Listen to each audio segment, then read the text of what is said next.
প্রিয় রসায়নবাসীরা, আজকে ক্লাসে আমরা পি ব্লক নিয়ে আলোচনা করব। আমরা সবাই জানি আধুনিক পর্যায় সারণীতে ইউপেক কর্তৃক স্বীকৃত 118টা মৌল রয়েছে। 118টা মৌলকে 4টা ব্লকে ভাগ করা হয়েছে, S block, P block, B block এবং কি এফ ব্লক। তো আজকে ক্লাসে আমরা পি ব্লক নিয়ে আলোচনা করব।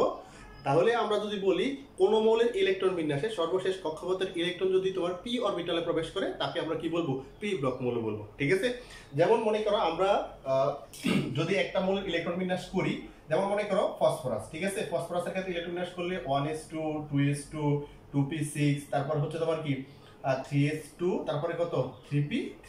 একটু ভালো করে খেয়াল করে দেখবা, 1 নাম্বার 2 নাম্বার 3 নাম্বার কক্ষপথের সর্বশেষ ইলেকট্রন কিন্তু পি অরবিটালে প্রবেশ করেছে, তাই আমরা ফসফরাসকে খুব সহজে বলতে পারি পি ব্লকের মৌল। ঠিক আছে, তো পি ব্লকের ক্ষেত্রে মনে রাখবা আমাদের যে মৌলগুলো থাকবে গ্রুপ তোমার 13 থেকে 18 এই 13 থেকে 18 গ্রুপের যে মৌলগুলো থাকবে সবগুলো হচ্ছে আমাদের কোন ব্লক? P block.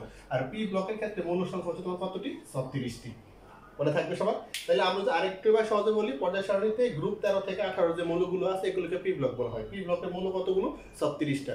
আর সহজভাবে বললে যে কোনো মৌলের ইলেকট্রন বিন্যাসে সর্বশেষ কক্ষপথে ইলেকট্রন যদি পি অরবিটালে প্রবেশ করে, অর্থাৎ সর্বশেষ কক্ষপথে যে ইলেকট্রনটা আছে যদি পি অরবিটালে প্রবেশ করে, তখন তাকে আমরা কি বলবো? পি ব্লক বলবো। ঠিক আছে, তো এই তথ্যগুলো এমসিকিউতে খুবই কাজে লাগবে। আমরা পড়ার সময় একটু নোট করে লিখে নিব। সবাইকে ধন্যবাদ। আসসালামু আলাইকুম।